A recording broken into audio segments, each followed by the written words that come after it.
ఇప్పుడు రేషన్ కార్డుల విషయమే తీసుకోండి.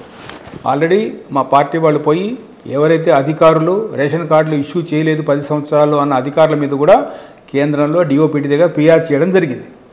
రేషన్ కార్డులు ఇవ్వడం జరిగింది. కాకపోతే ఇప్పుడు వీళ్ళు ఏం చేస్తున్నారంటే, ఇవాళ సపోజ్ నాకు ఒక రేషన్ కార్డు ఉందండి, నా దగ్గర ఏదైనా కరెక్షన్ ఉంటుంది అనుకోండి, కరెక్షన్ చేసిన లేకపోతే రెన్యువల్, ఇవంతా రెన్యువల్ కింద కూడా వస్తాయి.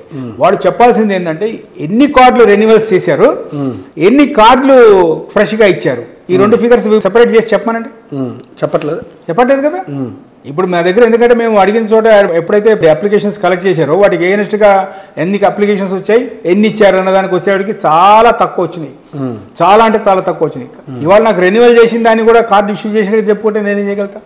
రెన్యువల్ చేసింది కూడా కార్డు ఇష్యూ కింద చూపిస్తున్నారు. కనీసం ఆ పని మీరెందుకు చేయలేపారు గతంలో? నేనే మళ్ళీ చెప్తున్నా మీకు, గతంలో కూడా ప్రభుత్వం ఇష్యూ చేసింది, రేషన్ కార్డులు ఇష్యూ చేసిన స్టాటిస్టిక్స్ సైతంగా పార్టీ ఆల్రెడీ ప్రజెంట్ చేసింది పత్రికా సమావేశాల్లో, మేము ఇష్యూ చేశాం ఇంత అని చెప్పి. ఒకవేళ వీళ్ళు ఇష్యూ చేయకపోతే అధికారుల మీద పోయి కంప్లైంట్ చేసే పరిస్థితి ఎందుకు ఉండదండి? So this point is to be carried. Already ఇచ్చిన వాటిని ఇవ్వలేదని వాళ్ళు చెప్తున్నారు, అంతకన్నా ఇంకేమీ లేదు.